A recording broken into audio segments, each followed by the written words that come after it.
Welcome back at the Lodge with Jim and Michelle, a podcast celebrating life spent in the great outdoors. Whether you're an angler, a hunter, trapper, or someone just enjoying an active outdoors lifestyle, this show is for you. Join Jim Broughton and Michelle Sherman as they discuss outdoor news, opinions, events, and much more occurring over recent weeks. It's time now to pull up a chair, pour a favorite beverage, gather close to the campfire, and kick up those tired feet and relax, because you're back at the Lodge.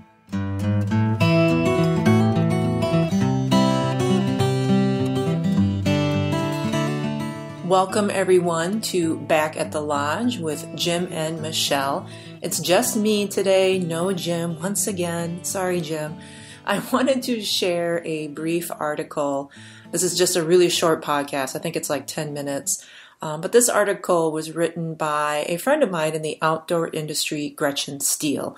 You might have heard of Gretchen. She has been an outdoor writer and a journalist for many, many, many years, attending all the outdoor writer conferences. She's a big hunter and just a big advocate for the outdoor industry, and a lovely lady. And I follow her on Facebook, and back in May, she wrote an article called "What Have We Become?" for Heartland Outdoors. It's just one of the many publications that she writes for. And she posted it on her Facebook page, and many, many, many comments ensued. And I was one of them because the article really struck home for me. And I asked her if she would read it for my audience, as I think this article will really strike home for you as well, especially with the latest that has happened in our industry with the Under Armour incident. I'm using air quotes around that. It hits a nail on the head. So I hope you enjoy Gretchen's reading, and please visit my blog at bulletproofmediablog.com if you want to leave a comment, as I will have links to the original article there if you want to read it for yourself. Follow Gretchen on Facebook and find her many writings. She's a wonderful lady. All right, thanks for tuning in. I've had this feeling for some time now, sort of creeping up on me, that the face of the outdoor world is changing. Perhaps it's due to technology, perhaps it's due to social media, perhaps it's due to the fact that the outdoors and all of its associated activities are now an industry. Whatever the cause, what I've been seeing of late is more than a bit saddening. Somehow it seems so many are on the quest to be the next big star, the next big name, and will stop at very little to get there. Daily in my news feeds, social media feeds, etc., I see articles and posts that yet another name in the industry or highly thought of competitor on one of the various tournament and competition circuits has been found to be either cheating or outright violating fish and game laws, or both. And often, it seems, during the filming, recording of some sort of show or advertisement. During the big tournaments and competitions, polygraphs are required, marshals, referees, and in general, folks who are simply part of the competition are needed to keep a watchful eye over everyone in hopes to keep everyone following the rules and staying legal. How is it that we have devolved into such a group of people that this is required? Money and fame would be the first answer that pops into my head. When money and the perception of fame enter the equation, it seems that ethics have flown out. Anything to get the sponsor, the trophy, the contract, or the footage, however it can be achieved. But it's not just in the competitions and tournaments. In the past 6 months, I have seen more terrible behavior by people in the outdoors than ever. Average Joe folks who are exhibiting an utter disregard for fish and wildlife laws, utter disregard for regulations, no trespassing signs, all with the me, mine mentality. A sense of entitlement and rudeness that segues into aggressive behavior among users that is absolutely dumbfounding.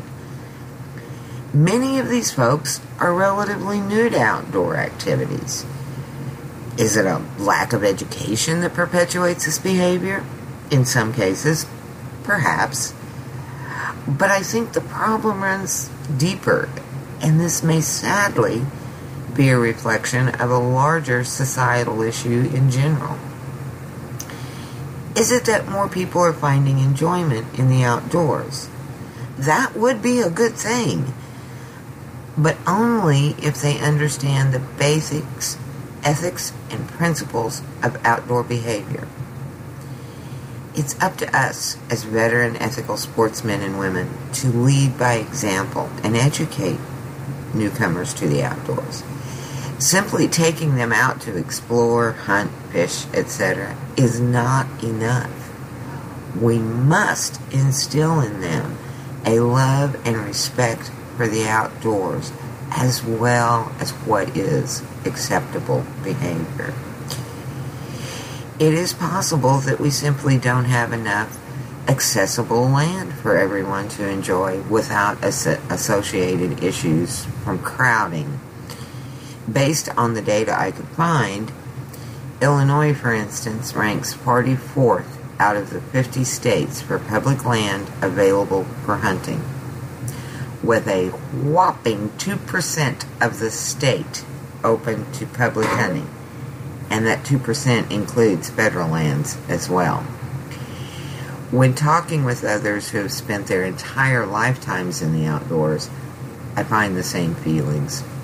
The same, what is happening to us question being frequently asked. Some feel that social media plays a large part as well as the need to be somebody. It seems that every outdoor activity is now a competition thanks to social media.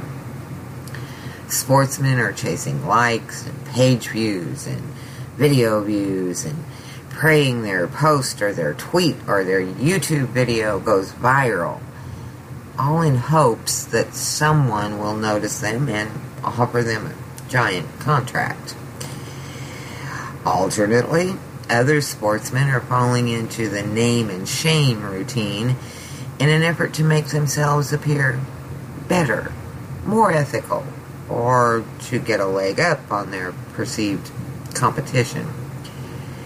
Far too often, social media feeds are filled with posts that degrade and tear down each other, rather than standing together as sportsmen and women. It's all been a bit much for me lately. I've lost respect for those I once looked up to. I find myself tossing aside what once were some of my favorite outdoor publications because every article has become one long infomercial for the writer and any and all products that were used. How do we turn this disturbing trend around? While we want to keep introducing people to the outdoors and all the benefits of enjoying the outdoors, we absolutely have to be mindful of how we are doing it and how we are presenting ourselves to new outdoor users. I've been told by readers that I shouldn't talk about, write about, or offer up any photos of poor behavior because it gives people the perception that all outdoor enthusiasts behave like that. I've also been advised to play the internet name and shame game with those who violate fish and game laws and behave badly.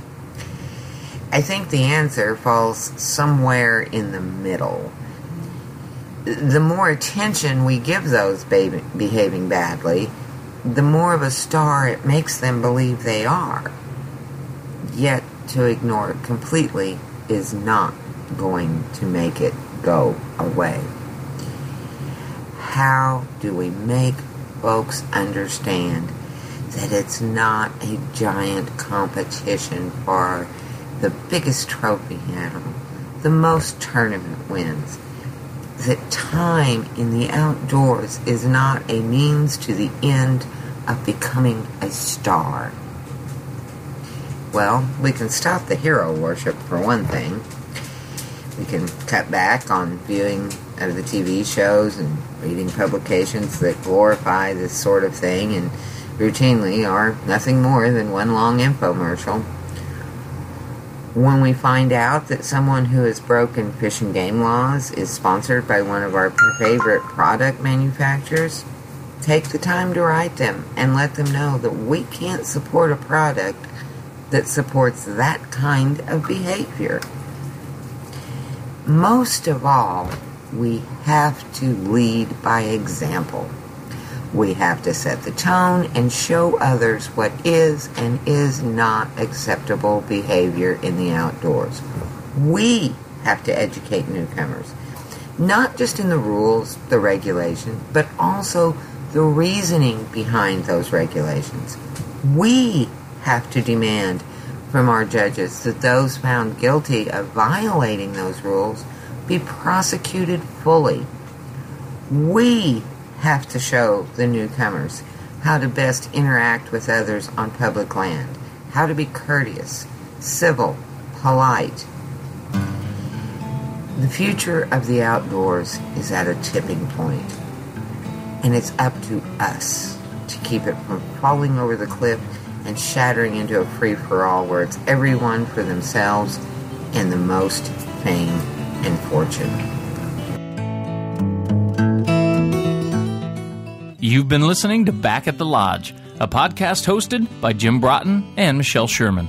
Please join them again next time for another episode as they discuss a variety of topics pertaining to the great outdoors.